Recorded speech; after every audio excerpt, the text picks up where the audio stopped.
Kamusta po kayo ngayong umaga?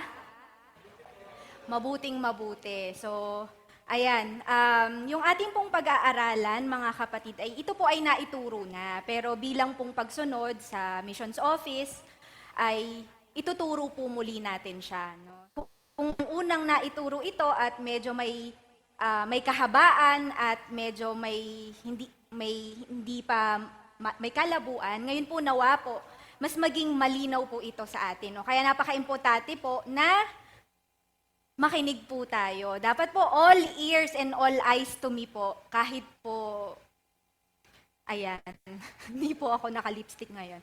Hindi, joke lang po. So, without further ado, magsisimula na po tayo mga kapatid. So, sige po. So, pag naririnig po natin or nababasa po natin yung salitang kasalanan, ano po kaya yung ating naiisip? Ano po yung ating nararamdaman? Mga kapatid. Sa iba po, pag sabing kasalanan, uy, hindi ako yan hindi ako guilty. No? At kung may kasalanan po, sa ating po mga Kristiyano, pag nababasa po natin o naririnig natin yung kasalanan, ano po ito sa atin? Uy. Kapag naririnig or nababasa po natin yung kasalanan, ang kasunod po niyan ay kamatayan. At kung may kamatayan, ano pa po ang inyong susunod na naiisip kung may kamatayan? Muling pagkabuhay, ano pa po? Kapahamakan or kahatulan. So mga kapatid, sa buhay po ng tao, meron pong ginagawang kahatulan ang Diyos. Actually, 3 po yan. At ito pong kahatulan na to ay kinakailangan po natin marinig na muli, maintindihan at maunawaan. Bakit? Kasi kahatulan, kapahamakan po, yung naghihintay sa taong nilikha ng Diyos. No?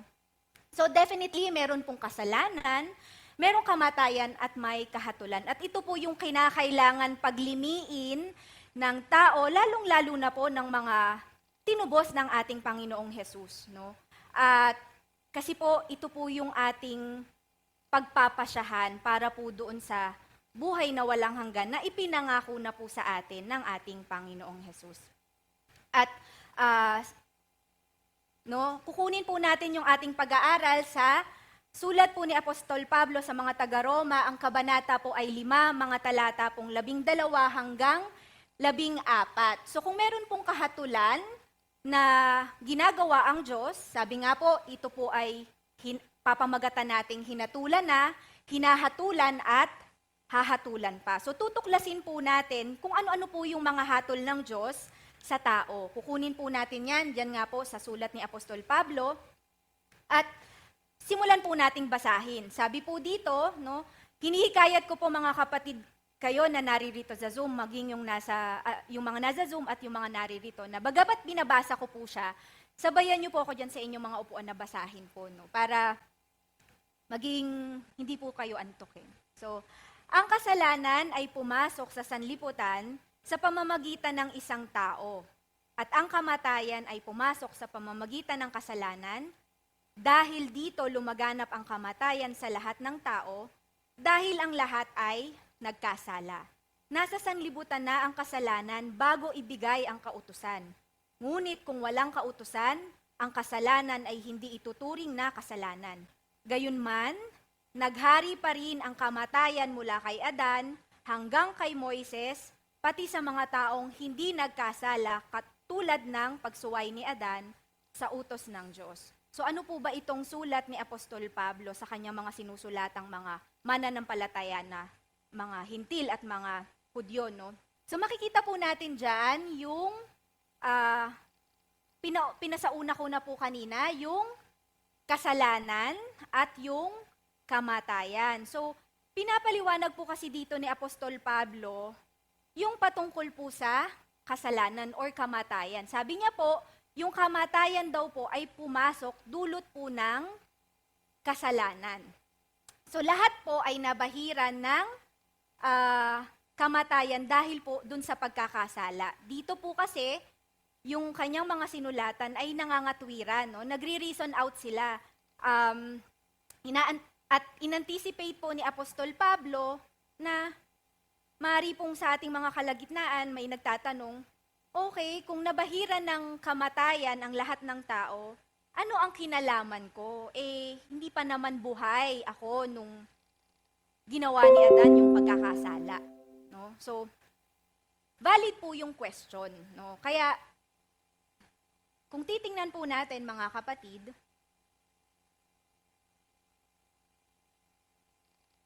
sisimulan po nating sagutin yung tanong kung ang kamatayan ay pumasok dahil po sa kasalanan at ang Diyos ay humahatol dahil po sa kasalanan ng tao na kanyang nilikha ngunit humiwalay sa kanya.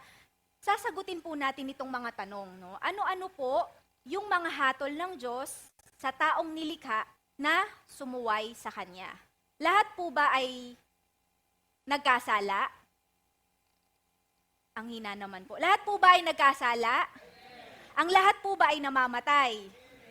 Amen. So, aalamin po natin ano po yung naging hatol ng Diyos dun po sa mga pagkakasala ng tao na sumuway sa Kanya.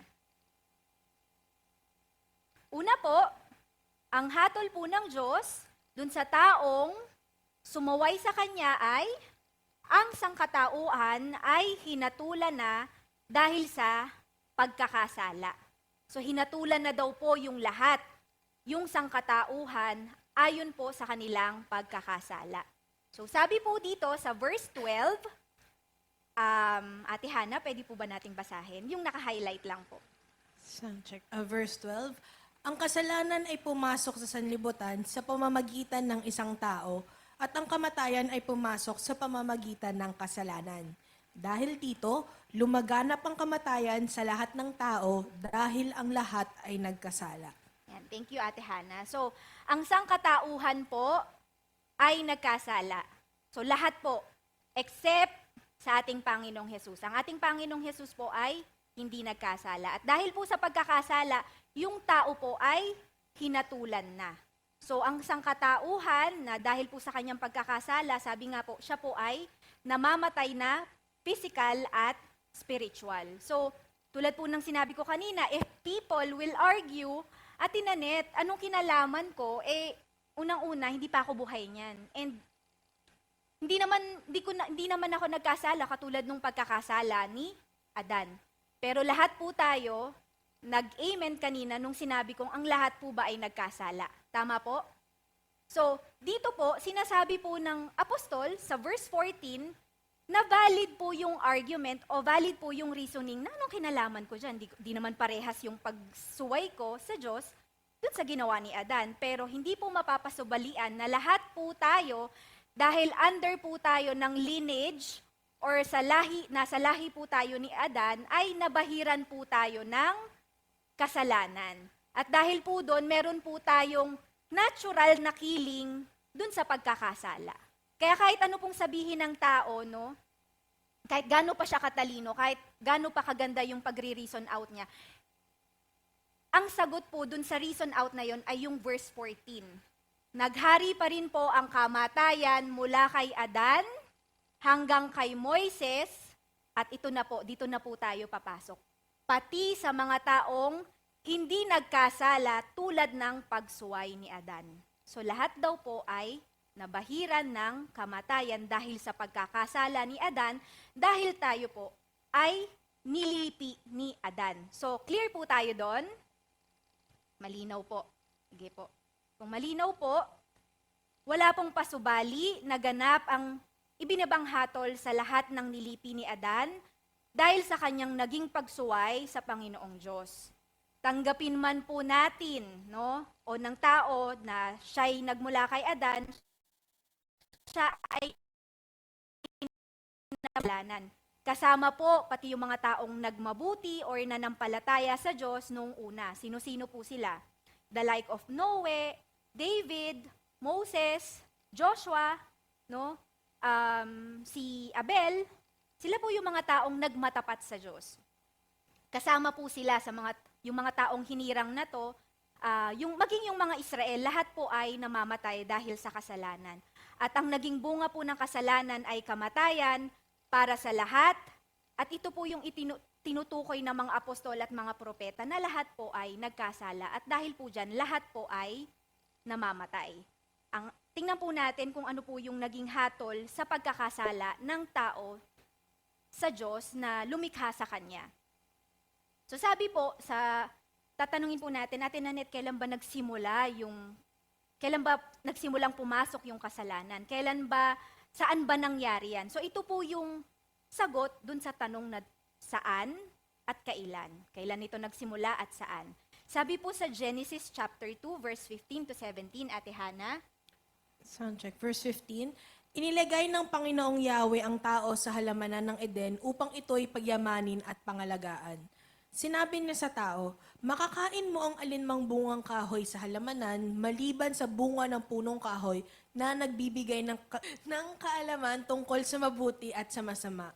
Huwag na huwag mong kakainin ang bungang iyon sapagkat sa araw na kainin mo iyon ay mamamatay ka. Ayan. So dito po nagsimula ang lahat. At ito po yung inihabili ng ating Panginoong Yahweh doon sa tao. No? Sino po sila? Si Adan at si Eva. At ano po ang sabi sa kanila? Makakain daw po nila yung lahat ng alinmang bungang kahoy sa halamanan. Maliban sa bunga ng punong kahoy na nagbibigay ng kaalaman. Nung dalawa pa lamang po si Adan at si Eva, ito po yung tagubilin sa kanila. No? Magpakarami sila, gawin nilang isang malaking Eden o isang malaking pamilya, yung Eden, kung nasaan sila. At meron pong sinabi ang Panginoong Yahweh sa kanila. Sabi niya dyan, huwag na huwag mong kakainin ang bungang iyon. So, base po sa ating naging pag-aaral sa contextual study, di ba po kapag sinabi pong inuulit po ang isang bagay, ibig pong sabihin, binibigyan po ito ng importansya. Ano po yung sinabi niya? Huwag na huwag daw po. Ano po yung huwag na huwag nilang gagawin? Kainin yung bungang yon. Bakit? Kasi pag ginawa nila, pag nag-deviate sila, pag hindi nila sinunod ang Panginoong Yahweh, sa araw na kainin mo iyon ay mamamatay ka. So sino po ang nagtagubilin sa kanila at sino ang nagsabi na sa araw na gawin nila yon ay mamamatay sila? Ang Panginoong Yahweh. So, ipinasauna na po ng ating Panginoong Yahweh yung mangyayari sa tao kapag nag-deviate sila or kapag hindi po sila sumunod sa kanyang tagubilin. Sabi niya, sa araw na gawin mo yan, nakainin mo yan, mamamatay ka. Namatay po ba sila? Agad-agad? Ay, hindi na po sila sumasagot. Namatay po ba sila agad? Hindi po. Pero nung sumaway sila, nagkaroon po ito ng bunga. Nagkaroon po ito ng repercussions. No? So ano po yung naging bunga? Sige po. Ate Hana.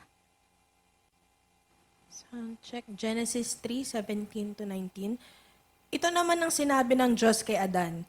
Dahil nakinig ka sa iyong asawa nang iyong kainin ang pinagbabawal kong bunga, dahil dito'y sinusumpa ko ang lupa, sa hirap ng pagbubungkal, pagkain mo'y magmumula.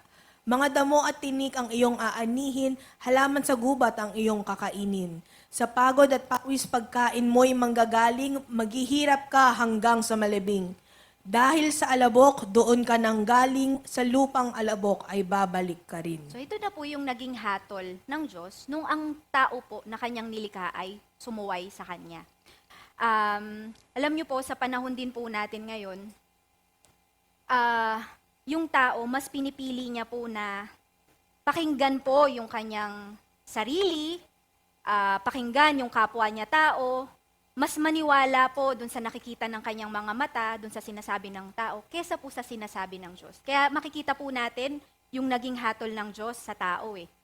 Dati po, napakadali lang po para sa tao ang kumain, no, mabusog, at ang sabi sa kanila, palawigin nyo itong Eden na kung saan kayo naroroon. Magpakarami kayo, no? Pero dahil po sa hindi pagsunod ng tao, ano po yung nangyari? Sabi po dyan, no, dahil nakinig ka sa iyong asawa ng iyong kainin ang pinagbabawal na bunga, dahil dito'y sinumpa ko ang lupa. So sino po ang sinumpa? Yung lupa. Sino po yung nagkasala? Tao. Dito po natin makikita kung gaano kamahal ng Diyos yung taong kanyang nilikha. No, nagkasala yung tao, pero ang sinumpa niya ay yung lupa. At yung tao, bangamat nagkasala, binigyan niya ng chance. So sabi niya, pwede kang makakain, pero paghihirapan mo na yung kakainin mo. No? Kailangan mo nang mag-exert ng effort, kailangan mo nang mapagod para anihin mo yung pinagpagalan mo. At sabi diyan, mga kapatid, dahil sa labok, doon ka nang galing, sa lupang alabok ay babalik ka rin. So dito po makikita po natin na sinasaysay na ng Diyos na yung buhay ng tao ay mamamatay na siya. No? Dahil nag-deviate na siya, dahil hindi niya sinunod ang Diyos. Ang tanong po, namamatay po ba ang tao? Lahat po ba ay namamatay? May kakilala po ba kayong hindi? Okay. So lahat po ay namamatay. So tingnan po natin, no? Tingnan po natin na sa Bible po nagsasaysay na marami pong mga nabuhay ng matagal, pero ang ending po nila ay nabatay pa rin po sila. So sabi po dito, meron po tayong odometer dito. Lahat ay namamatay. So meron po tayong top 10 na nabuhay ng matagal, as long as 900 plus and as ikli as mga 300 plus. Pero sabi ko nga po, hindi ko na po sila iisa-isahin kasi meron lamang po akong limitadong oras. Top 5 na lang po tayo. Mag-top 5 po tayo kung sino po yung nabuhay ng matagal, no? So, ang pinakamatagal po na nabuhay ay si Metusalem. Nabuhay po siya ng 969. And sa lahat po ng tala sa Biblia, siya po yung sinasabing nabuhay ng pinakamatagal. At sabi nga po, siya po ay anak ni Enoch. Next on our list ay si Jared. Nabuhay po siya ng 962 na taon. Ama po niya si Enoch at lolo niya si Metusalem. So nagkita pa silang tatlo. No? Third on our list ay si Noe. Siya po ay nabuhay ng 950 taon at siya nga po yung tinatawag or kinikilala na hero of the biblical flood. Top 4 po ay si Adan. Nabuhay po siya ng 930. Gusto niyo po bang mabuhay ng ganyang katagal? Mukhang hindi na po posible to, no? Kasi, mamaya po makikita nyo, hindi na po posibleng mabuhay pa ang tao ng ganyang katagal. No? Kaya nga titingnan natin, nung buhay pa tong mga to, ano yung mga kinakain nila? Fresh pa, wala pang mga preservatives, wala pang mga color, diba? So ngayon, hindi na po posibleng mabuhay yung tao ng ganito katagal. At yung panglima po natin ay si Seth, 912 taon po siyang nabuhay. Si Seth ay anak po, or pangatlong anak po ni Adam and ni Eve. So, hindi ko na po sasabihin pa yung top 6 to 10, no? So, lahat po sila, bagamat nabuhay ng 900 plus years, lahat po sila ay namatay. So, gaano man po kahaba yung buhay ng tao, ano po yung mahalaga? Ang mahalaga po, kung paano po ipinapamuhay natin yung buhay na pinahiram sa atin ng Diyos. Tulad po ng sinabi ko, kaya pa po bang mabuhay ng tao ng 900 plus years? Sabi po, no, sabi po ng source ng United Nations Population Division, ang estimate po na life expectancy, no, 73 years. Sa mga babae, mas matagal, 76. Sa lalaki, 70 years old. No? So yan daw po yung life expectancy ng tao sa ating generation ngayon. And sabi ko nga po, when you have a life expectancy, may data tao daw sa panahon natin ngayon ay kaya na lang niyang maximum na mabuhay ng 70 to 75 years. Depende po sa ating Diyos kung iaalaw niya, no? Pero ito po yung data na sinasabi. Now, when you have a life or data na ganyan ang sinasabi niya, may figure ka na ganyan, this should make us all realize, mga kapatid, na hindi po tayo dapat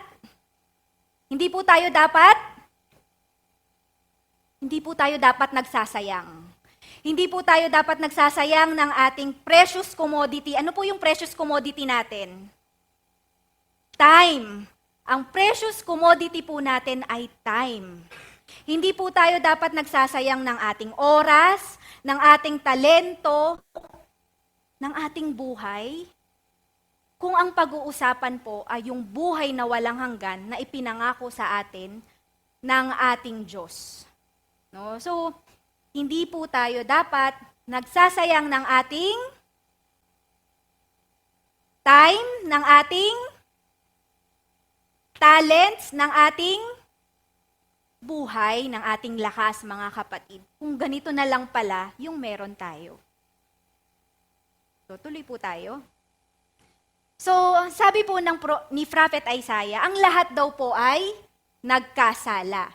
Sige po, Ate Hana. Sound check. Tayong lahat ay tulad ng mga tupang naliligaw, nagkanya-kanya tayo ng lakad. Ngunit ipinataw ni Yahweh sa kanya ang kaparusahang tayo dapat ang tumanggap. Ayan. So, tulad po ng sinabi ko na kanina, ang lahat po ng nilipi ni Adan, no, ay nagkasala at nangangamatay. So, tingnan po natin mga kapatid kung paano po inilirawan ng propeta ni Prophet Isaiah ang tao. Ang sabi niya dyan, para daw po tayong tupang naliligaw. No? At na-imagine po ba natin kung ganito po ihalintulad ang tao na para daw po tayong naliligaw? We're running in circles, no, mga kapatid. Sa tingin niyo po, may patutunguhan tayo. No, ang isang taong paikot-ikot, pabalik-balik, ikot-ikot lang, alam niyo po yung kantang yon, ikot-ikot lang, ikot-ikot lang. Sino pong kumanta nun? Sarah, yan. Gawin po nating interactive kasi ayoko po kayong antukin kasi tulad po ng sinabi ko kanina, ito pong aral ay patungkol sa kahatulan ng Diyos. At kung hindi po ito magiging malinaw sa atin, kawawa naman po tayo. Dahil meron pong tiyak na paghatol na gagawin ang Diyos sa sangkatauhan na nagkasala. Mamaya makikita nyo, hindi lang pala yung sangkatauhan na nagkasala, even Christians may kahatulan. No? So may pagsasala pa rin po. So, tulad po na sinabi ko, inilarawan po ang tao bilang mga tupang naliligaw. Sabi nga po, paikot-ikot or hindi alam, nagwa-wonder, hindi alam kung saan pupunta. So kung ganito po ang taong ilarawan, kung hindi po siya maililigtas ng ating Panginoong Hesus, ano pong mangyayari sa kanya? No, mapapahamak po siya. Alam niyo po, natatandaan ko, isa po sa house church, ito po ay tinuro ng isang BS leader. Binigyan niya ng, pinanood niya kami ng yung isang tupa, nawala siya sa paningin nung pastol. Alam niyo po kung ano po talaga ang mangyayari sa isang tupa. Kakainin po siya ng mga hyena, ng mga leon. Kasi helpless siya. Para siyang nagwa-wonder lang na alam na kung ano yung mangyayari sa kanya. Kapahamakan, lulurayin siya nung makakakita sa kanya na pray siya eh. So ganun po tayo mga kapatid. Pero salamat po sa ating Panginoong Hesus dahil dumating siya. Sabi po dyan, ngunit ipinataw ni Yahweh sa kanya. Sino po yung sa kanya? Pag binasa po natin yung Isaiah 53, naglalarawan po yan patungkol sa Panginoong Hesus. Kung ano po yung gagawin ng Panginoong Hesus na pagliligtas dun sa tao. At ito din po, yung Isaiah 53, yung isa sa mga aral na ayaw pong pakinggan or iniiwasan ng mga Hudyo noong mga panahon na yun. Bakit? Kasi ito mismo naglalarawan patungkol dun sa Mesiyas na nasa kalagitnaan nila. Pero ayaw nilang paniwalaan. They refuse to believe dahil ayaw nilang tanggapin ang Panginoong Hesus. No? And sa atin din pong panahon mga kapatid, no? Ang salita po ng Diyos ay ipinapangaral. No? Sa ating kalagitnaan. Ngayon po, ipinapangaral siya. Pero, nawa po, no? Pakinggan po natin yung aral. Regardless kung sino po yung nangangaral. Kung meron man po tayong tinitingnan or masabi nating favorite, gusto ko pag si ate ganito ang nangangaral or si kuya ganito ang mangaral. Maikli lang, hindi masyadong matapang, hindi masyadong strong words yung mga ginagamit. Alam niyo po mga kapatid, yung salita po ng Diyos, nanunugat siya, it goes straight dun sa puso ng tao. Lalo na kapag pinapakinggan niya talaga ito at inuunawa. And dun din po natin marirealize na yung Word of God, yes, nanunugat siya, nananakit siya, pero nagko-comfort din siya. Yun din yung, para po siyang gamot, no? Para siyang pill, na kung tatanggapin po natin ito, meron siyang value sa atin, magbibigay siya ng kagalingan. Pero kung i-refuse natin, i-take yung gamot, wala siyang value sa atin. Mananatili po tayo dun sa kalagayan natin, hindi tayo gagaling. No? So, tuloy po tayo. So, ang lahat po ba ay nagkasala? Kanina po, tinutuntun po natin yung mga tala sa Biblia na kung saan pinapatunayan po ng salita ng Diyos na ang lahat po ng tao ay nagkasala. Nakita po natin sa Old Testament, sa Isaiah, yung sinasabi ng propeta na inihuhula niya na lahat ng tao ay nagkasala. Sa New Testament, si Apostol Pablo naman po, sinasaysay niya kung paanong ang lahat ng tao ay nagkasala. Sige po, Ate Hana. Roma chapter 1 verse 24 to 32. Kaya't hinayaan na sila ng Diyos sa kanilang maruming pagnanasa hanggang sa hindi na nila mapigil ang paggawa ng kahalayan sa isa't isa. Ang katotohanan tungkol sa Diyos ay tinalikuran at pinalitan nila ng kasinungalingan. Sinamba nila at pinaglingkuran ang mga nilikha sa halip na ang lumikha na siyang dapat papurihan magpakailanman. Amen. Dahil dito hinayaan sila ng Diyos sa mahalay na pagnanasa. Ayaw nang makipagtalik ng babae sa lalaki at sa harip ay sa kapwa babae sila nakikipag-ugnayan. Ganon din ang mga lalaki. Ayaw na nilang makipagtalik sa mga babae at sa kanilang kapwa lalaki sila nahuhumaling. Ginagawa nila ang mga kasuklam-suklam na bagay, kaya't sila'y paparusahan ng nararapat sa kanilang masasamang gawa. Ayan. So, ito pong sulat ni Apostol Pablo, ito po yung chapter kung saan ibabalik tayo, no? Ito po yung chapter na kung saan ibabalik tayo para alalahanin saan nga po ba nagsimula, kailan po ba nagsimula na yung tao maghimagsik pa rin sa Diyos, na sa haba-haba ng panahon na siya'y nagiging matyaga sa tao, ay nandoon pa rin, no? Yung makikita na yung tao ay nagpapatuloy pa rin po siya sa pagtakwil sa Diyos. So, ito po yung katotohanan na simula pa po nung una, ipinakilala na ng Diyos kung sino siya. Ipinahayag niya na kung sino siya. Ngunit ano po yung ginawa ng tao? Dito po makikita po natin, yung tao patuloy pong naghihimagsik sa Diyos. Nasimula pa po nung una, hayag na po yung katotohanan patungkol sa Diyos at wala nga pong maidadahilan yung tao. So ano po yung ginawa ng tao sa kabila ng pinapahayag ng Diyos kung sino siya? Ano po yung ginawa niya? Itinakwil po niya ang Diyos. So, Ate Nanette, paano niyo po nasabing itinakwil ng Diyos, tinakwil ng mga tao ang Diyos? Balik po tayo ulit, history po tayo sa Old Testament. Si Adam and Eve, kanina nakita po natin kung paano po sila sumuway. Sabi po, huwag kainin yung bunga na yon, no? Ano pong ginawa nila? Kinain nila. Si Cain at Abel, tinuruan po sila kung paano makakalapit sa Diyos, kung paano magbibigay parangal sa Diyos. Pero ano pong ginawa nila? Anong ginawa ni Abel? Anong ginawa ni Cain?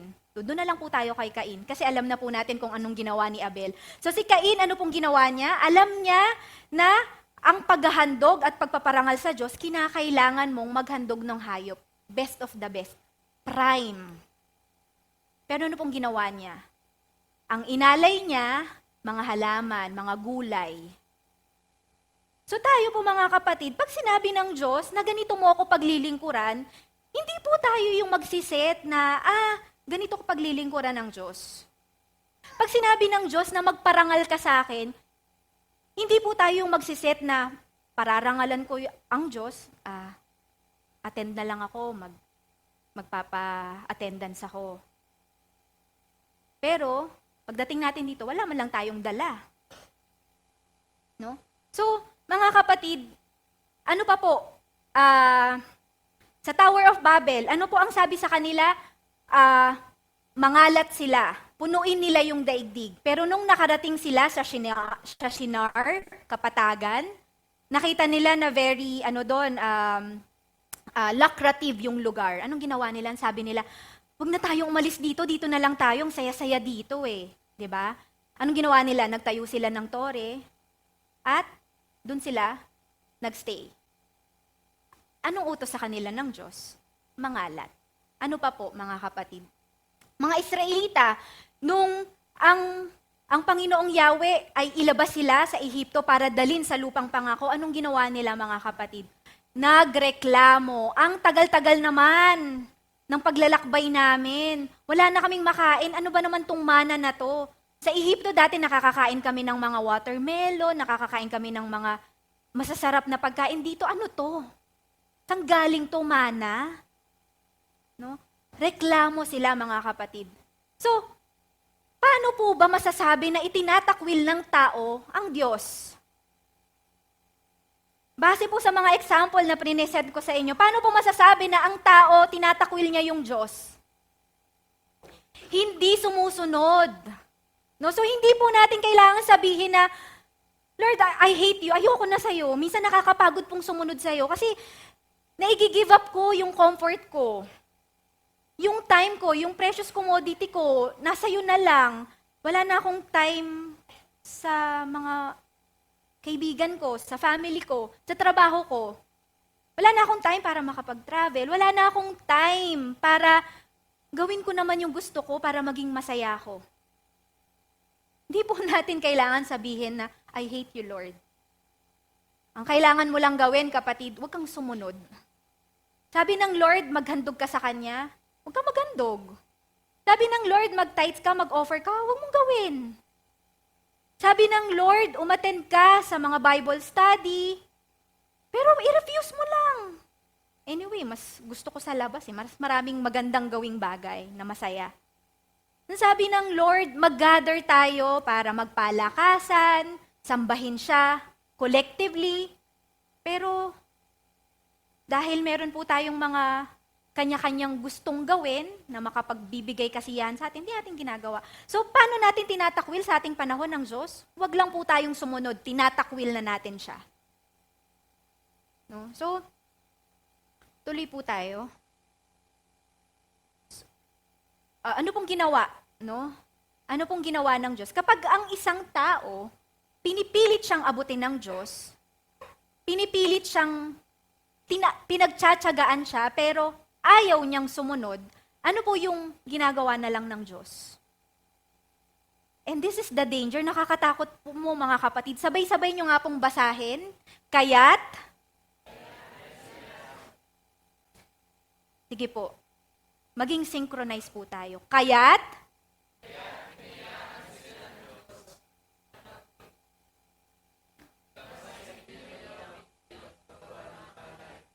okay po, full stop. So kaya't hinayaan na sila ng Diyos. Mga kapatid, i-contemplate po natin yan sa ating mga sarili. Kapag hinayaan na ako ng Diyos, ano nang mangyayari sa akin? Kaya't hinayaan na sila ng Diyos. And that is the danger kapag nire-refuse po natin na pinagtsatsagaan tayo ng Diyos, tinatawag niya tayo, inaabot niya tayo, pero ayaw natin. Pero tinatanggihan natin siya. When we refuse to obey God, when we refuse to hear His words, darating po ang tao sa ganito. Hahayaan na sila ng Diyos. At kapag nangyari po yan, ano po ang mangyayari? Spiral pababa. Padaus-dos ka na. Padaus-dos na tayo kapag ni-refuse po natin siyang pakinggan. Ano pong mangyayari sa tao? Sabi diyan, hindi na nila mapigil yung paggawa ng kahalayan sa isa't isa. Ano pa po? Pinalitan nila ng kasinungalingan yung katotohanan. Pag ganon, ano pa pong mangyayari? Sinamba at pinaglingkuran yung nilikha ng Diyos na dapat yung Diyos na lumikha. No? At ano pa po? Hahayaan na tayo ng Diyos dun sa mahalay na pagnanasa. So, nangyayari po ba yung verse 26 sa ating panahon ngayon? Nangyayari po ba yung verse 26 and 27 sa ating panahon ngayon? Ang hina naman po. Amen po. Actually po, yung June, ano pong sineselebrate pag June? Ay, narinig ko. Sineselebrate po yung Pride Month, yung rainbow. At sino po yung mga LGBTQ? Ayan. So, mga kapatid, hindi naman po tayo humahatol. Pero sila po ay nilikha ng Diyos, mahal din po sila ng Diyos, at tayo po na nakakakita nito, magkaroon po tayo ng mata kung paano po sila tinitingnan ng ating Diyos. Magkaroon po tayo ng damdamin o pagmamahal kung paano minamahal ng Diyos yung taong kanyang nilikha. Marahil po, kinakailangan po silang bahaginan ng magandang balita. No? Hindi po tayo nagja-judge, pero nakikita po natin mga kapatid na out in the open na po sila. At makikita rin po natin na yung mangilan-ngilan po sa kanila ay malaki po yung influence. Bakit? Kasi nasa television po sila. Ganun pa man, tayo po na nakakarinig ng aral, ito po ay ating pakinggan, unawain, ipanalangin po sila, at kung meron po tayong mga kakilala, ipanalangin po natin sila, humingi po tayo ng lakas ng loob sa Diyos para mabahaginan po sila ng magandang balita. No? Ang Diyos po ba, killjoy? Ayaw ba ng Diyos na maging masaya tayo? Hindi po. Pero alam ng Diyos na yung tunay pong kasiyahan ay matatagpuan po kanino? Kanino po? Sa Kanya, sa ating Panginoon. Sigurado po kayo? Amen. Hindi po yan matatagpuan sa kapwa natin tao, sa mga bagay na meron tayo. Yung tunay pong kasiyahan or yung kaligayahan, matatagpuan po yan sa ating Diyos. Matatagpuan po yan sa mga pagkakataon na ayaw po nating sumunod, pero kapag we give way dun sa atas niya at sumunod tayo and sinunod po natin siya, that's the true joy. No? Sinasabi na may nakapanakit sa'yo. And sobrang sakit talaga eh. No? Parang ayaw mo siyang patawarin or dahil doon, hindi mo na siya kikibuin. Kasi nasaktan ka niya. Pero anong sabi ng Lord? No? Bilang kapatid, unawain mo siya. Kung humingi siya ng kapatawaran sa'yo, patawarin mo. Tanggapin mo yung sorry niya. At kung ikaw naman yung nakapanakit, mag-sorry ka. Madali po bang mag-sorry? Madali po ba? Paano po yung magsasorry ka, hindi mo alam na nasaktan mo pala siya? Nangyari na po ba yun sa inyo? Naka-experience na po kayo na parang may sumamang, yung kapatid mo, sumama yung loob niya, pero hindi mo alam na sumama yung loob niya kasi hindi ka aware. Naranasan nyo na po yun? Tapos, narinig mo na nasaktan siya, pero parang hindi mo gets, ano ba yung ginawa ko? Pero dahil sinasabi ng Lord na bilang magkakapatid, kayo, mag-unawaan kayo, magpatawaran kayo, mag-unawaan kayo. Ikaw na mismo yung lumapit. Kahit na napupumiglas yung puso mo, ayoko, hindi ko naman alam kung anong ginawa ko sa kanya. Baka sobrang sensitive lang siya. Sobrang ano lang, alam mo yun, yung maramdamin. Daig pa yung sibuyas sa sobrang pagiging sensitive. Diba? Pero hindi po, the moment po na sumunod po tayo, kahit na nagpupumiglas sa puso natin yung ayaw nating gawin, pag sinunod natin, that is pure joy, mga kapatid. Yung ayaw natin gawin pero ginagawa natin, magugulat po tayo, that is pure joy. Kasi, ang binibigyan po natin ng kasiyahan ay hindi tayo, kundi ang Diyos. Naunawaan niyo po, mga kapatid. Diyan po kayo. Okay, tuloy po tayo. So, ang lahat po ay sabi po ni Apostol Pablo, sinusugan niya. Nagpakita na naman po siya ng isa pang talata na ang lahat daw po ay nagkasala. Sabi po sa verse 22, pinapawalang sala ng Diyos ang lahat ng sumasampalataya kay Hesukristo sa pamamagitan ng kanilang pananalig sa Kanya maging Hudyo man o Hintil, sapagkat ang lahat ay nagkasala at walang sino mang nakaabot sa kaluwalhatian ng Diyos. Ano po yung ipinapaliwanag dito ni Apostol Pablo sa mga taga-Roma? No, pinagtatalunan nila kung paano daw po ba ang tao ay napapawalang sala. Sabi po ng mga Hudyo, no, sabi po nila sa pamamagitan po ng pagsunod sa kautusan na ibinigay sa kanila through Moses. Sabi naman po ng mga Hintil, hindi. Sa pamamagitan ng pananampalataya. So ano pong sabi ng apostol? Sabi po ni Apostol Pablo, sinagot niya yung dalawang nagigirian kung paano daw po pinapawalang sala ang taong nagkasala. At paano daw po? Napapawalang sala ang taong nagkasala sa pamamagitan ng pananalig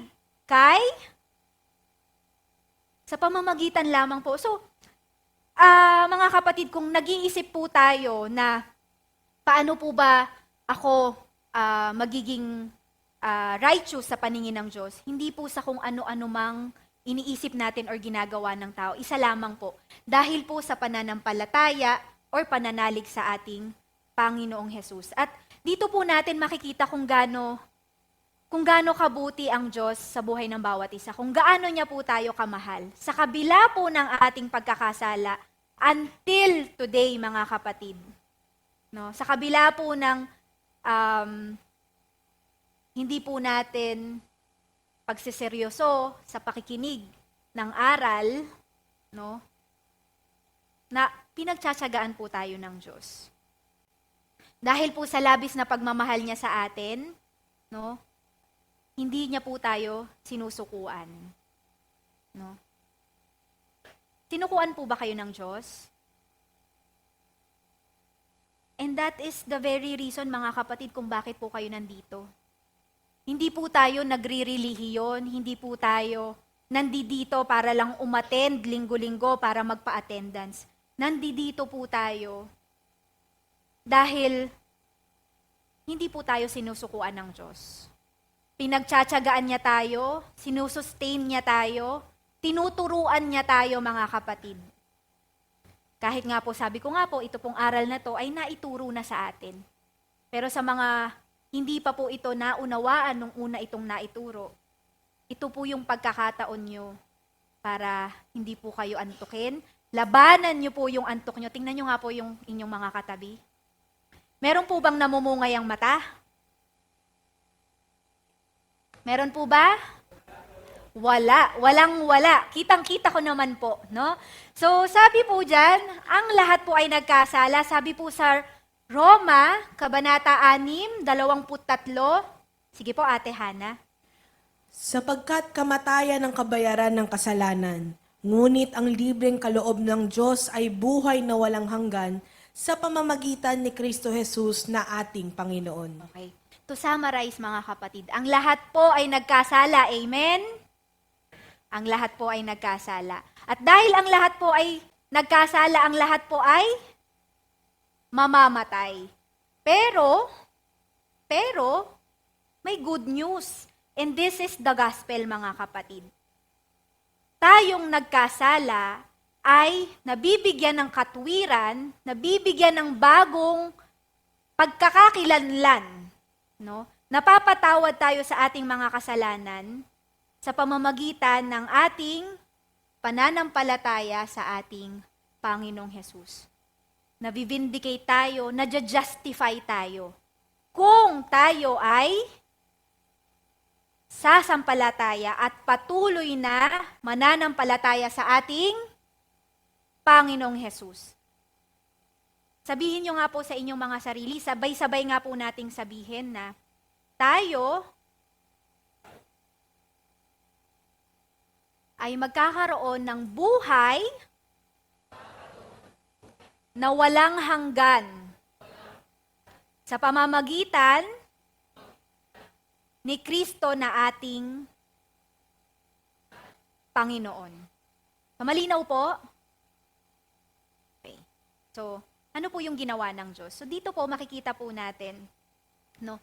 Simula pa po nung una, nung panahon po ni Abel, nung panahon po ni Noe, nung panahon po ni nung panahon po sa Babel, no? Nung ang lahat po ay makikita po natin, no, hindi po sumusuko yung Diyos.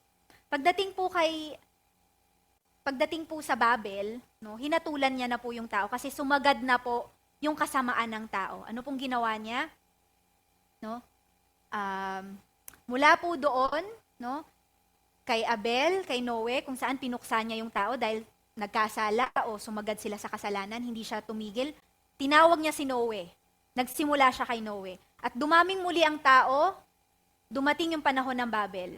No? Dito, sumama ulit ang tao. Ano pong ginawa nila? Ayan po. Pinaghiwa-hiwalay. Nung isa pa lamang yung language, mga kapatid.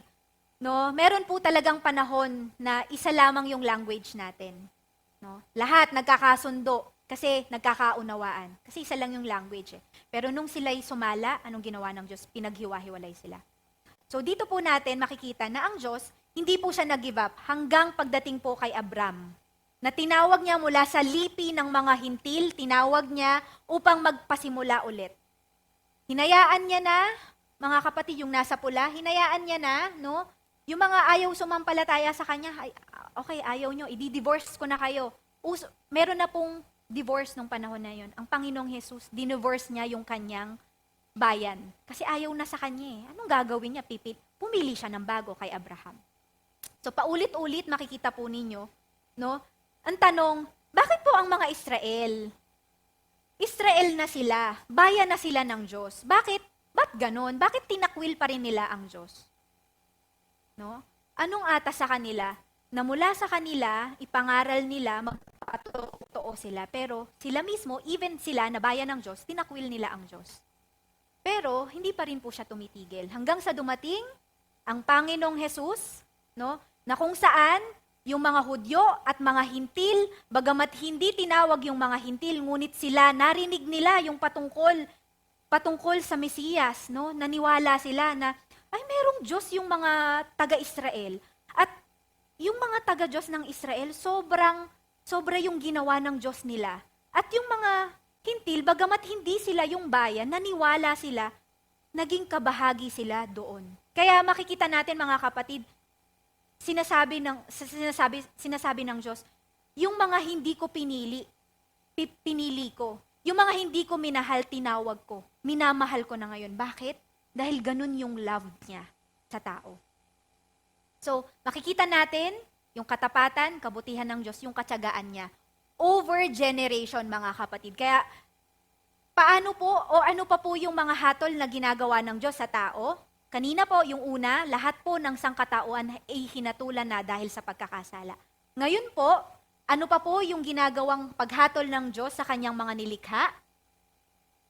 Pangalawa, ang sangkatauhan ay hinatulan na sa pamamagitan ng Panginoong Hesukristo. Sa alam po ng Diyos na yung tao ay mamamatay. So kailangan niya pong buhayin muli ito sa kabila po nung pagkakasala niya. Kailangan niyang buhayin yung tao kung ninanais niyang makasama ito sa walang hanggan.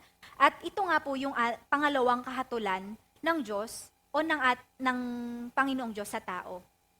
Sabi po sa Roma, chapter 5, verse 12 to 14, Ate Hana. Sa ano na lang po, yung naka-highlight na lang. Verse 13, nasa sanlibutan na ang kasalanan bago pa ibigay ang kautusan. Ngunit kung walang kautusan, ang kasalanan ay hindi ituturing na kasalanan. So yan po, ang lahat po ng tao ay nasa estado ng pagkakasala. Nung dumating ang Panginoon, ang lahat po ng tao ay naglulunoy sa kasalanan. Na kung hindi po ibibigay ng Panginoong Hesus yung kanyang sarili para sa atin, wala pong mabubuhay doon po sa piling ng Diyos, doon sa walang hanggan. So, bagamat ang tao po ay nagkasala, hindi po ito pinabayaan ng Diyos. Paulit-ulit gumawa po ng paraan ang Diyos upang makabalik ang lahat upang makabalik po ang lahat ng handang magbalik loob sa Kanya.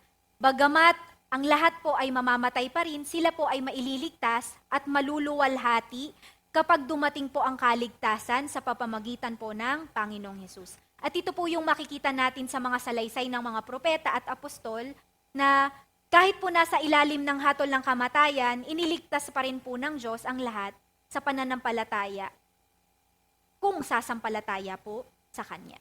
So, nakita po natin, ito po, no? Nakita na po natin yan. So, makikita po natin, ano po yung currency pagdating po kung pag-uusapan po natin yung ating pananampalataya. No? So, meron po, sa inyo pong harapan, may makikita po kayo. Ano po yan? Coin.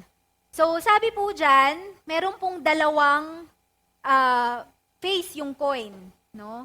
So, yung isa po, sinasabi niya kung ano yung value. Tapos yung isa, sinasabi niya kung ano yung mukha nung the same way po mga kapatid, sa pagdating po sa kaligtasan, yung currency po ay sa pamamagitan po ng pananampalataya at obedience. Oh, nakakadalawang points na to. Habol naman po yung nandito, o baka hindi ko lang alam. No? Sinong bumubuhat dito? Okay. So, pagdating po sa pananampalataya, meron pong two sides. Faith and obedience. So, kahit po sabihin natin na, Lord, I believe you. Lord, I love you. Lord, maghahandog ako sa'yo. Lord, maglilingkod ako sa'yo. Kung wala naman po yung pagsunod, wala po yun mga kapatid.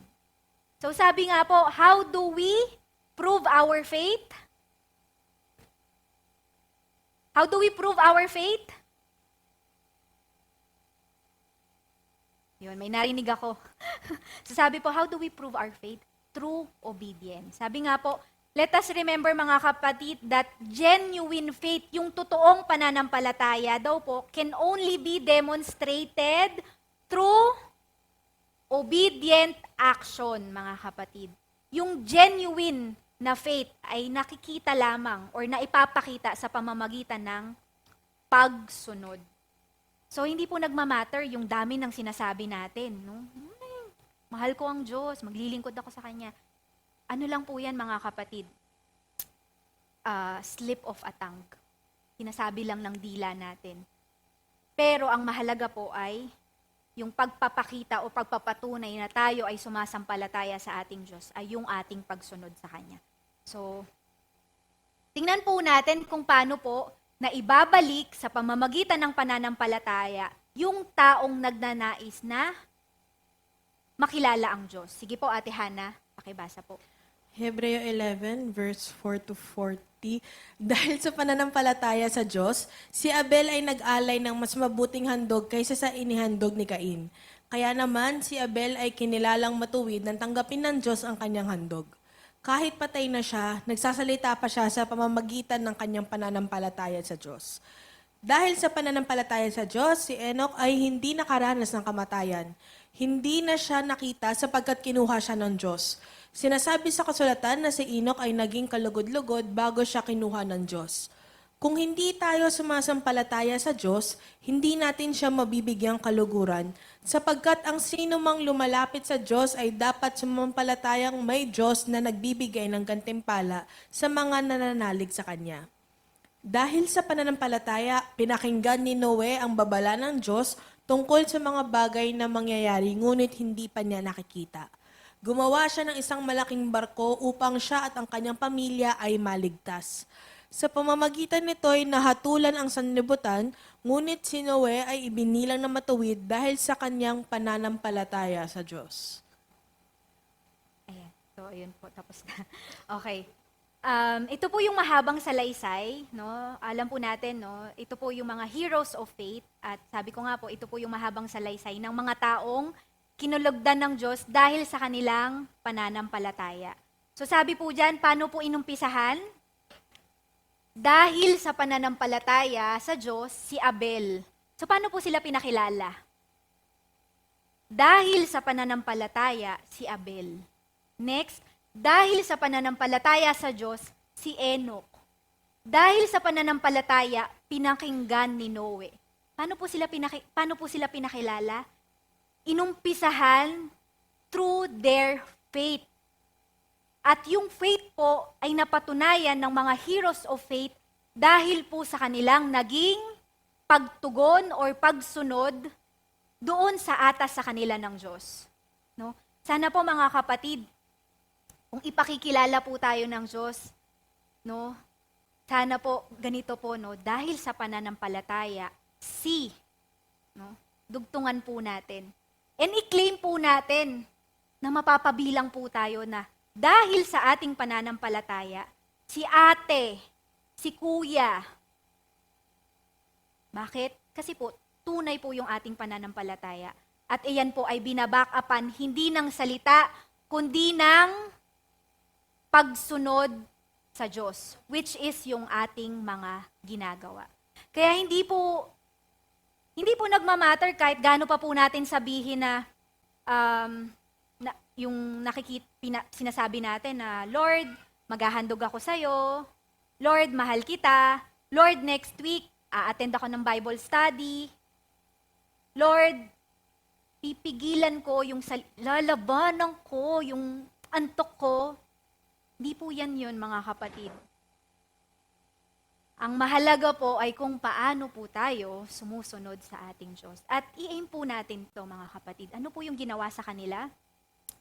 Makikita po natin dito na ito pong mga heroes of faith, sila po ay, no, sa lumang tipan, ipinapakita po na marami pong naligtas sa lumang tipan na kinulagdan ng Diyos, pero hindi po nila nalubos yung kaligtasan. No? Nakita nyo po ba? Nangamatay sila, bagamat sila'y kinalugdan ng Diyos, nanampalataya sa Diyos. Kinalugdan sila ng Diyos, nanampalataya sila sa Diyos. Naligtas sila, pero hindi pa lubos yung kaligtasan. Bakit po kaya? Sagutin po natin yan. Bakit po hindi po lubos yung kaligtasan bagamat sumunod sa kanila? Bakit? Dahil sila pong lahat, yung mga heroes of faith, yung mga nagmatapat, ay tinanaw po nila yung kaligtasan. Sabi ko nga po, sila ay nasa Old Testament. Hindi pa po dumarating ang Panginoong Hesus, pero tinanaw nila yung ipinangaral o yung inihulang darating na Mesiyas na pagligtas. Tinanaw nila. Kaya sabi po doon, hindi pa po lubos yung kaligtasan nila kasi hindi pa po naigaganap. Pero tinanaw nila yon. Sige po, Ate Hana. Silang lahat ay namatay na may pananampalataya sa Diyos. Hindi nila nakamtan ang mga ipinangako ng Diyos, ngunit natanaw nila iyon mula sa malayo. Kinilala nilang sila yung mga dayuhan lamang at nangingibang bayan dito sa lupa. Ipinapakilala ng mga taong nagsasalita ng ganoon na naghahanap pa sila ng sariling bayan. Kung ang mahal nila ay ang lupaing kanilang pinanggagalingan, may pagkakataon pa sana silang makabalik doon. Ngunit ang hinahangad nila ay isang lungsod na higit na mabuti, ang lungsod na nasa langit. Kaya naman hindi ikinahiya ng Diyos na siya'y tawaging Diyos nila sapagkat sila'y ipinaghanda niya ng isang lungsod. So dito po, isinasaysay po na sila pong lahat ay nangamatay at hindi po nila nakamtan yung ipinangako ng Diyos sa kanila. Hindi po nila nakita ang Panginoong Hesukristo. Hindi po naiganap ng lubos yung kaligtasan. So habang sila po ay naghihintay, saan po sila inalagak? Sila po ay inalagak doon sa piling ni Abraham. Sabi po doon sa verse 30 at 40, hindi ko na po inalagay dyan. Kung babasahin po natin yung verse 39 to 40 ng Hebreo chapter 11, sabi doon, at dahil sa kanilang pananampalataya sa Diyos, nag-iwan sila ng isang kasaysayang hindi makakalimutan kailanman. Bagamat sila'y pinarangalan sa pamamagitan ng pananampalataya, hindi nila tinanggap ang ipinangako sapagkat may mas magandang plano ang Diyos para sa atin, upang sila'y hindi maging ganap malibang kasama tayo.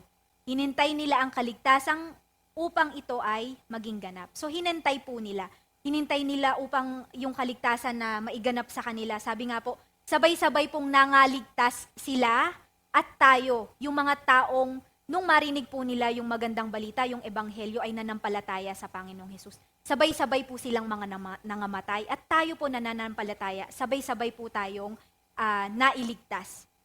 Ngunit yung kaligtasan po ay kinakailangan panghawakan po natin. Hindi po ibig sabihin na tayo'y nanampalataya sa Diyos, doon na po nagsa-stop yun. Dapat po, tuloy-tuloy lang yung ating pananampalataya. Hindi po dapat tumitigil. So makikita po natin, no, Ito po ulit yung illustration mula po kay Abel, Noah, Abraham, Israel. Meron pong mga nagmatapat dyan. Pero sa kabila ng katapatan nila, sumunod sila sa Diyos, nanampalataya sila, tinanaw po nila yung pagdating ng ating Panginoong Hesukristo. So, pagdating po sa kaligtasan mga kapatid, makikita po natin na color-coded yan. Doon po sa green, igaganap po ng ating Panginoong Yahweh yung kanyang natatanging plano na yung kanyang taong nilikha ay makasama niya po dun sa walang hanggan. So sabi nga po, ano po ang tawag dito? New heaven and new earth. Gagawin po niya yan. No? At yung mga tao naman pong ayaw, dito po sila. No? Yung sa kabila po ng ipangaral or ipakilala, ipahayag yung gagawing pagliligtas, yung tanging solusyon ng Diyos para ang tao na nahiwalay ay makabalik sa Kanya, patungo sa pamamagitan ng ating Panginoong Hesus ay makasama siya. Kung hindi po yan tatanggapin ng tao, kung hindi po sasampalatayanan ng tao, ang ginawang solusyon ng ating Panginoong Diyos para makabalik sa Kanya sa pamamagitan ng pananampalataya sa ating Panginoong Hesus, mananatili po sila dito. Nanatili sila dyan. Second death. Pero tayo po habang nabubuhay pa, lahat po ba ng dito ay buhay pa? Ayan. Yan. So lahat po ng nandito ay buhay pa. Lahat po tayo mga kapatid ay huwag magsayang at habang may buhay pa po tayo ay pangarapin po natin na makapiling ang Diyos. At paano po natin gagawin yan? Sumunod po tayo sa inuutos sa atin ng Diyos. Ano po yung inuutos sa atin ng Diyos? Para hindi tayo lamang po ang naririto. Para makita po natin yung mga vacant seats na yan ay magkaroon ng laman. Ano pong dapat gawin? Ano po yung atas sa atin ng Diyos? Mag-ebanghelyo. No? Ipangaral po, ipakilala po ang ating Panginoong Hesus. And in fact, tayo pong lahat ay, ano po tayong lahat? Do you agree mga kapatid na lahat po kayo witness? Lahat po kayo ay may story to tell kung paano po kumilos ang Diyos sa buhay nyo? Na ang bawat isa po sa atin ay isang himala. Naniniwala po kayo doon? Tayo po ay miracle. Paano mo nasabi, Ate Nanette? Mas kilala nyo po ang inyong mga sarili, mga kapatid. Kilala nyo po ang inyong pagkatao bago kayo napunta dito. Bago kayo naging mga Kristiyano. Sa tingin nyo po, kung wala po kayo dito, nasan po kayo ngayon? Nasa inuman? Nasa labas? Nasa sugalan? Nasa kwentuhan? Sabungan? Di ba, mga kapatid? We are all a miracle of Christ. Kaya lahat po tayo, we have a story to tell. We are all witness, mga kapatid. Kaya kung sasabihin po natin, ate, anong sasabihin ko? Yung ginawa ng kabutihan sa'yo ng Diyos. Mga kapatid, so tuloy po tayo dahil humahaba na po. So, hinahatulan na ngayon ang mga tao sa pamamagitan ng Panginoong Hesukristo. Hinahatulan na sila kung ipangaral ang Panginoong Hesus at hindi siya tanggapin, hinahatulan na ang tao. Sige po, Ate Hana, doon na lang po sa may highlight. Mga Gawa, chapter 17, verse 30, sa mga nagdaang panahon ay hindi pinansin ng Diyos ang di pagkakilala sa Kanya ng mga tao. Ngunit ngayon ay iniuutos niya sa lahat ng tao sa bawat lugar na magsisitalikuran ang kanilang masamang pamumuhay. Okay, mga kapatid, ano po ang inaatas sa tao? Yan po ang inaatas.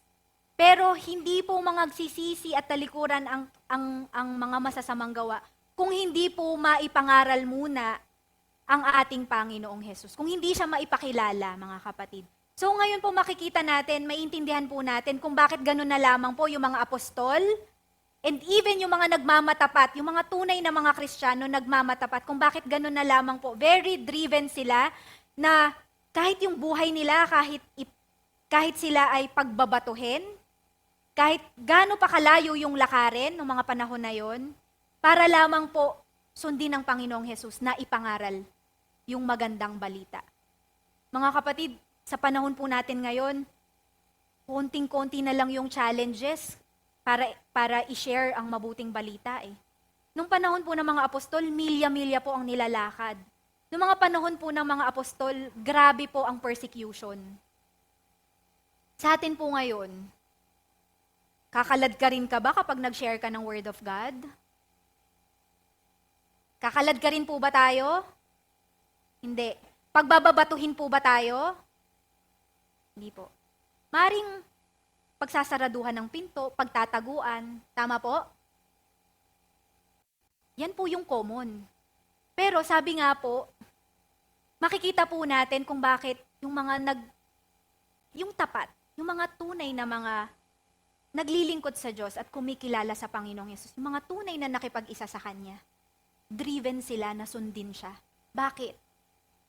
Kasi ang nais po nilang gawin ay mabigyan ng kaluguran, kasiyahan, ang Diyos na pinaglilingkuran nila at kinikilala nilang Panginoon. Kinikilala po ba nating Panginoon ang ating Panginoong Hesukristo? Sigurado po kayo? Mga kapatid, strong word po yung pagkiklaim na pinapanginoon po natin ang ating Panginoong Jesus. Hindi po siya ganun kadaling sabihin actually. Kasi po, pag sinabi po nating Panginoon, kung ano yung gusto niya, yun yung gagawin natin.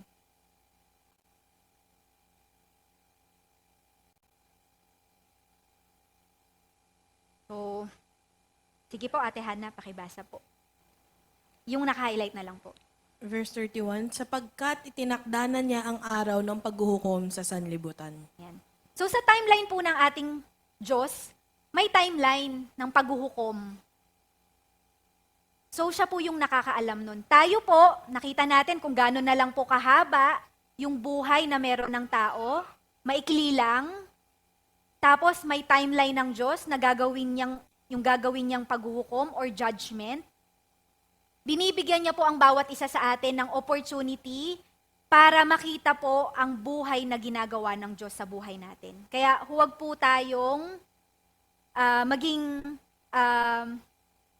huwag po nating tingnan yung ating mga sarili na mataas, huwag po nating paniwalaan yung ating mga sarili more than dun sa inaaral sa atin ng Panginoon. Gano man po yung nakikita po natin, sino man po yung nangangaral, ano po yung ipinapangaral mga kapatid, huwag po natin silang tingnan sa kung ano yung kanilang physical, or even tayo mga kapatid bilang mananampalataya, huwag po nating masyadong tingnan yung ating sarili na mataas para kaya po nating magpakumbaba at abutin yung mga taong makikita po natin kasi, di ba, hindi naman po tayo pantay-pantay, magkakaiba po tayo ng kalagayan.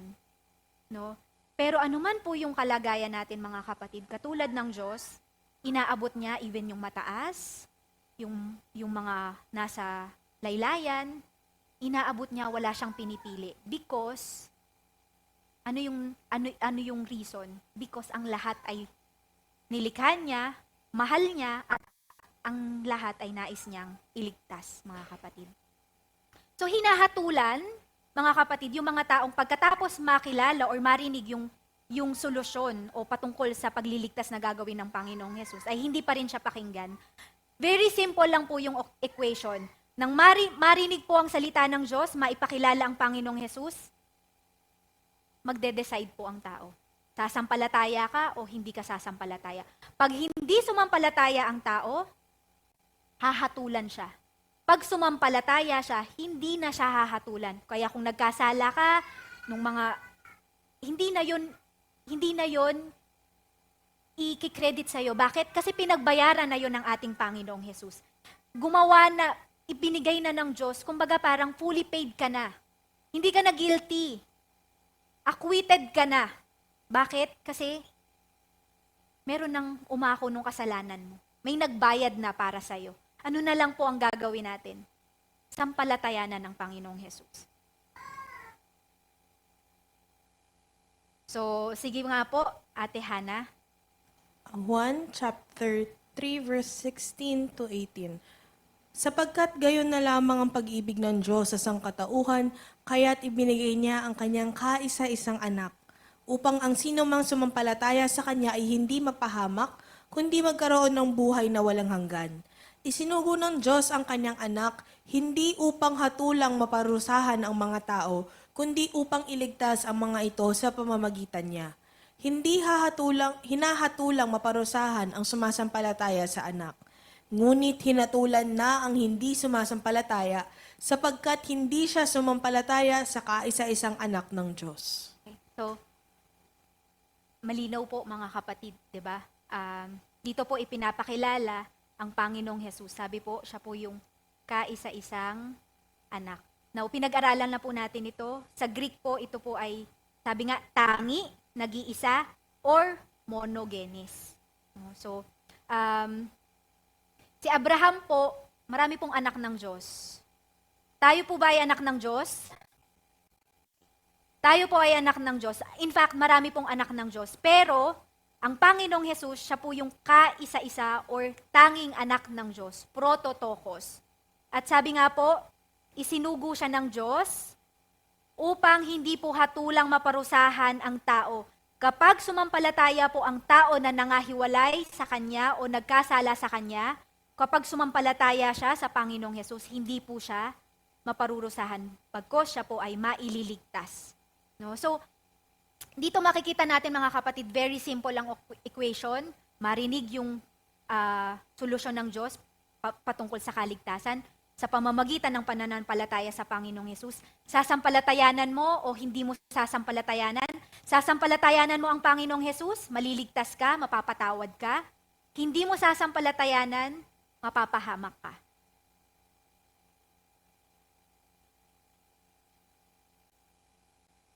So, yung verse 18 na lang po, Ate Hana. Verse 18, hindi hinahatulang maparusahan ang sumasampalataya sa anak. Ngunit hinatulan na ang hindi sumasampalataya, sapagkat hindi siya sumampalataya sa kaisa-isang anak ng Diyos. Ayan. So, dito po maraming nami-miss out po yung marami sa atin. No?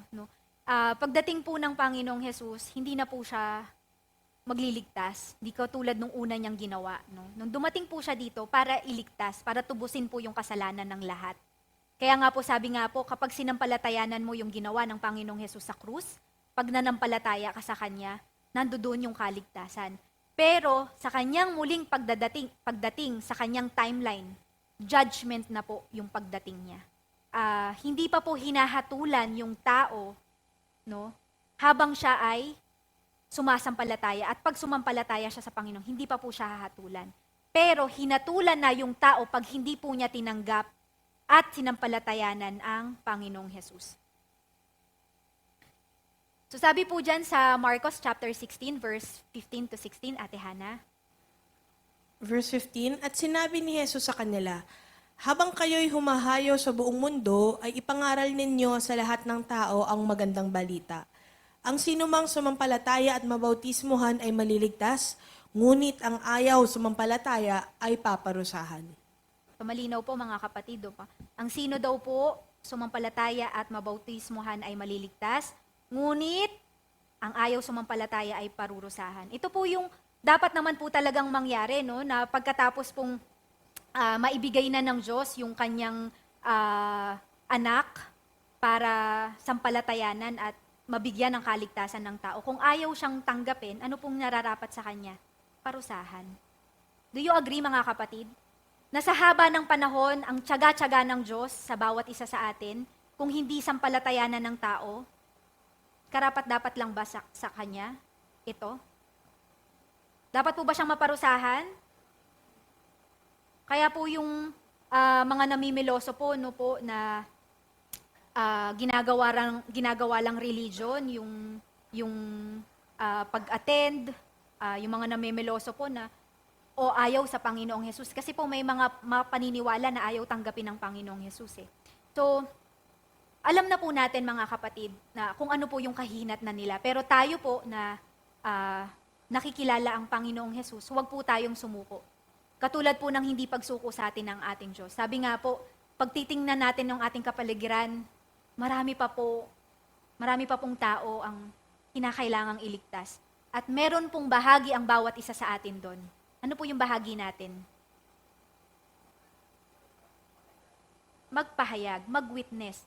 ipahayag ang Panginoong Hesus. Yun po yung ating um, ah, ambag doon, mga kapatid. So, makikita po natin ang ginagawa ni Yahweh sa kasaysayan. Tanging sa Panginoong Hesukristo lamang po ang daan pabalik sa orihinal na plano. Ito po yun.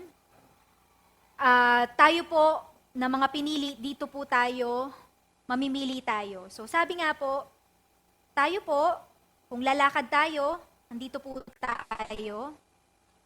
Green po yan, nakikita nyo po green kasi medyo malabo. So yung mga taong tinubos, nananampalataya sa Panginoong Hesus, araw-araw po nating pagdidesisyonan na pipiliin natin ang ating Diyos sa ating paglakad. Saan mo gustong lumakad? Sa green or sa pula? Yan po yung second death o pangwalang hanggan. Hindi po ibig sabihin na tinanggap na po natin ang Panginoong Hesus, reluctant na tayo, safe na tayo. Sabi ko nga po, araw-araw pipiliin natin na sundin ang Diyos. Araw-araw pipiliin nating lumakad dun sa daan patungo dito, mga kapatid. So, yung pangatlo, maikli na lamang po ito. Paano po humahatol ang Diyos? Yung pangatlong kahatulan po, ang sangkatauhan ay hahatulan pa rin dahil sa Panginoong Hesukristo. So, kinaligtas ang tao or hindi naligtas, may paparating pa rin pong kahatulan. Lalo na po dun sa mga naligtas. So, ang lahat ng tao mula kay Adan hanggang sa kahuli-hulihang taong isisilang ay nagkasala at ang lahat ay nangangailangan ng katubusan at kaligtasang tanging Diyos lamang ang makapagbibigay. Mga kapatid, tandaan po natin to. Tanging Diyos lamang ang makapagbibigay at ito ay sa pamamagitan ng Panginoong Hesukristo lamang. Ito ang tinanaw ng mga ninuno at pinapanampalatayanan. Ito rin ang ating binabalikang tanaw upang tayo ay manampalataya at maligtas. So yung mga ninuno po, ito po yung tinatanaw nila. Tayo po sa ating panahon ngayon, binabalik tanaw natin mga kapatid kasi nangyari na eh. So nire-reference na lang po natin siya. At ito ang buong aral na walang ibang daan, walang ibang pangalan, walang ibang paraan upang maligtas kundi sa pamamagitan ng Panginoong Hesukristo lamang. Ito rin ang aral na inaatas sa atin upang ipangaral sa lahat ng tao. Mga kapatid, patotoo po tayo. Maging witness po tayo. At kung hindi pa rin po ito tatanggapin ng tao, ang hatol ng kamatayan at kaparusahan sa kanyang mga kasalanan ay igagawad sa kanya sa dakong wakas. May timeline po ang Diyos. At ito po yung tiyak. May kahatulan po. Ang mga nananampalataya naman ay ibabalik at makakasama ng Diyos sa walang hanggan. Sila ay hahatulan at gagantimpalaan din ayon sa kanilang naging paglilingkod sa Diyos at sa Panginoong Jesus dito sa kasalukuyan. So hindi pa rin po pala tapos. Yung mga naligtas po pala, yung mga naglilingkod sa Diyos, meron pa rin pong kahatulan pala sa kanila. No? Ang dami pala, no? May kahatulan dun sa pagkakasala, may kahatulan pag hindi ka sumampalataya sa Panginoong Jesus. And the moment na sumampalataya sa Panginoong Jesus, maglingkod sa Kanya, may kahatulan pa rin po pala. No, meron po. At yan po yung ating dalawa na lamang pong slide, yung talata mga kapatid. Sige po, Ate Hana. Check. Pahayag, chapter 20, verse 11 to 12. Pagkatapos nito'y nakita ko ang isang malaking tronong puti at ang nakaupo doon. Naglaho ang lupa't langit sa kanyang harapan at hindi na nakita pang muli. Nakita kong nakatayo sa harap ng trono ang mga namatay, maging dakila at hamak, at binuksan ang mga aklat. Binuksan ang isa pang aklat, ang aklat ng buhay. Hinatulan ang mga patay ayon sa kanilang ginawa, batay sa nakasulat sa mga aklat. Sige po. Inigat ang mga patay na naroroon. Iniluwa din ang kamatayan at ng daigdig ng mga patay ang mga nakalagak sa kanila. Hinatulan ang lahat ayon sa kanilang mga ginawa. Pagkatapos ay itinapon din sa lawa ng apoy ang kamatayan at ang daigdig ng mga patay. Ang lawa ng apoy ay ang pangalawang kamatayan. Itinapon sa lawa ng apoy ang sinumang hindi nakasulat ang pangalan sa aklat ng buhay. So, ano po yung qualifier mga kapatid? Yung hindi po nakasulat ang pangalan sa aklat ng buhay. So yung qualifier po, ano po yung ibig sabihin? Yung mga di naligtas at hindi maliligtas sa paparating na panahon ay di nakasulat sa pangalan ng aklat ng buhay. So yun po yung qualifier. Pag hindi ka po nakasulat, hahatulan. Hahatulan sila ng Diyos at ano po yung magiging hatol sa kanila? Ayon sa ginawa ng bawat isa. So pag hindi ka po naligtas, haharap sa Diyos, hahatulan yung buhay mo at yung mga ginawa mo. Ang destination po saan? Sa naglalawang apoy. So iba po yung magiging hatol po na kaparusahan sa kanilang mga naging pagkakasala. Habang doon naman po sa mga mabubuhay at mananampalataya at matuwid, no? Ano po yung magiging hatol sa kanila? Yan po. Yung mga tinutukoy naman po, yung mga nanampalataya po, sila po yung mga Kristiyano, sila po ay ituturing na bibigyan po sila ng kahatulan din naman po. Sige po, Ate Hana, yung may naka-highlight na lang po. Unang Korinto chapter 3 verse 12, may nagtatayo na gumagamit ng ginto, pilak o mahalagang bato. Mayroon namang gumagamit ng kahoy, damo o dayami. Makikilala ang uri ng gawa ng bawat isa sa araw ng paghuhukom sapagkat mahahayag sa pamamagitan ng apoy kung anong uri ang ginawa ng bawat isa.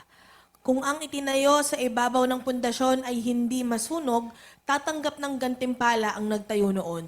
Ngunit kung masunog naman, mawawalan siya ng gantimpala. Gayon man, maliligtas siya, kaya lang ay parang siyang nagdaan sa apoy. Yan. So ano po yung tinutukoy dito? Yung mga Kristiyano po, sila daw po ay tinuturing na gusali ng Diyos. So meron na pong pundasyon at ang pundasyon po ay walang iba kundi ang ating Panginoong Hesukristo. Kaya nga po dahil yung mga Kristiyano, nakatayo sila dun sa pundasyon, sa Panginoong Hesus, kinakailangan daw po nilang pag-ingatan kung paano po sila namumuhay, yung kanilang pagkakatayo o yung kanilang yung justification, kung ano po yung kanilang estado nung sila po ay manampalataya sa Panginoong Hesus. Sapagkat yung mga ginagawa daw po natin ay maituturing na ginto, pilak o mahahalagang bato. Ano pong ibig sabihin yan, no, mga kapatid? So, meron pong wise and foolish builder. Sa mga Kristiyano po ito, mga kapatid ha, meron pong mga wise na nagtatayo at meron naman pong foolish builder. So sabi po dyan, dinistinguish sila, pinaghambing. Dun sa wise builders, nakapundasyon po, the foundation is Jesus Christ. Build with care, nagtatayo sila na maingat. Ano po yung ginagamit nila? Gold, silver, and precious stone. Ano po yung magte-test? Fire will test the quality of work. Kapag nag-survive po sa fire, ano po yung ibibigay dun sa mga mananampalatayang kumilala sa Diyos at nagmatapat reward. Samantalang sa mga Kristiyano naman po, na ang foundation po ay ang Panginoong Hesus. Nagbibuild sila, pero paano sila nagbibuild? Carelessly. Ano yung ginagamit nila? Mga walang kabuluhan. Wood, hay, or straw. Bakit walang kabuluhan? Kasi pag tines na po ng fire, lahat po ito ay masusunog. At kapag nasunog, ano pong kahihinatnan? It will suffer loss, mga kapatid. So makikita po natin na sa buhay po ng bawat isa, nahahayag po sa ating mga ginagawa.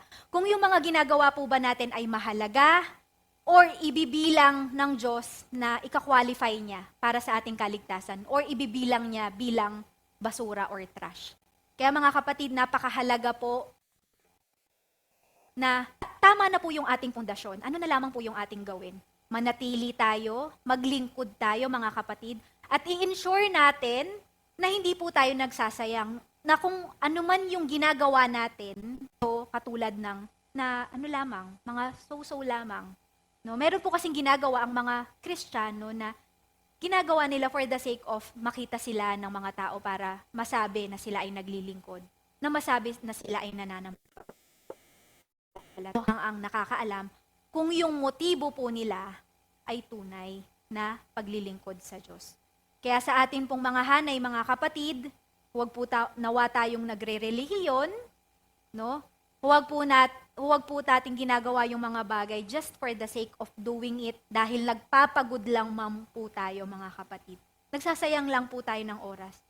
Huwag po nating dayaan ang ating mga sarili, huwag po nating dayain ng Diyos. Kung sa tao, madadaya natin sila kasi yung mga nakikita nila. Pero yung sarili natin, hindi natin madadaya. Higit lalo na ang Diyos. Kaya huwag po tayo maging madaya. No? Huwag po tayo maging manloloko mga kapatid. Huwag nating lokohin ang ating mga sarili. Wala po tayong maitatago sa ating Diyos. No? So, ano po yung ating napag-aralan ngayon? Hinatulan na, hinahatulan, at hahatulan. So, ang tao po ay hinatulan na dahil sa kanyang pagkakasala. Hinahatulan, the moment na marinig niya o makilala niya ang Panginoong Hesus, yung ginawa ng Panginoong Hesus sa krus ng Kalbaryo, at hahatulan pa rin po. Sa timeline ng Diyos, nakatakda na po yung kanyang paghatol. So ano-ano nga po ba yung mga naging hatol ng Diyos sa taong nilikha niya at sumuway sa Kanya? Una po, ang sangkatauhan ay hinatulan na dahil sa pagkakasala. Lahat po ay nagkasala at dahil po doon, ang lahat po ay namamatay. Gaano man po kahaba o kaikli yung buhay, ang mahalaga po kung paano po natin ipinapamuhay yung ipinahiram na buhay sa atin ng Diyos. Pangalawa, ang sangkatauhan po ay hinahatulan sa pamamagitan ng Panginoong Hesukristo. Kung sasampalataya po tayo sa Kanya, mararanasan po natin yung kaligtasan at yung pangako niyang reward. Kung hindi naman po kapahamakan ang naghihintay sa taong hindi sasampalataya sa Kanya. At yung panghuli, ang sangkatauhan ay hahatulan pa rin sa pamamagitan ng Panginoong Hesukristo. So bilang lagom po, malinaw po ang salaysay at panawagan ng Diyos sa lahat ng tao. Hindi po yung gusto natin, yung masusunod. No? Kundi po, malinaw po ang salaysay na ang panawagan po ng Diyos sa lahat ng tao, tinatawag po ang lahat na magbalik loob sa Diyos habang may panahon pa. Nakatakda na po yung magiging wakas ng lahat ng bagay. Nakatakda na po yung magiging kawakasan natin. Walang ibang daan po o paraan upang ang tao po ay makabalik sa Diyos, kundi maliban sa pamamagitan ng pagbabalik loob niya sa Panginoong Hesukristo, sampalatayanan siya, at sumunod po sa mga inuutos ng ating Panginoong Hesus. Kung makilala na po natin ang ating Panginoong Hesus, humingi po tayo ng tawad sa Kanya, sundin po siya, at kung nagawa na po natin ito, mamuhay po tayo ng matapat sa Kanya. Ipangaral po at ipatotoo sa lahat ang mabuting balita ng kaligtasan sa pamamagitan ng Panginoong Hesus. Huwag pong sayangin ang buhay sa kung ano-ano lamang. Huwag po nating sayangin ang ating pinaka-precious commodity na ating panahon, ang ating time, talent. Kahit ano pa man po ang pinaglalagyan ng Diyos sa atin, tayo man po ay elder, pastor, youth, may asawa, single, young adult, mga kapatid, no? Ano man po yung kalagayan natin, ipaglingkod po natin ito sa ating Diyos. Ano man po yung pinaglalagyan sa atin ng Diyos, inaasahan niya na tayo ay maglilingkod sa Kanya bilang mga alagad na nagsisipag at nagmamatapat. Nagsisipag at nagmamatapat, mga kapatid. Sa gayon, wala po tayong ipagsisisi pagdating ng walang hanggan at masasabi po natin, no, haharap po tayo sa ating Diyos at asamin natin yung ipapakilala niya tayo na dahil sa pananampalataya, si blank. Tayo po yun, mga kapatid. Maipakilala tayo ng Diyos na nagmatapat sa Kanya at sasabihin sa atin ng Diyos na, well done. Kaya maging matapat po tayo at sumunod po sa Kanyang mga atas. Yun po ang ating aral sa tanghaling ito. Magandang tanghali.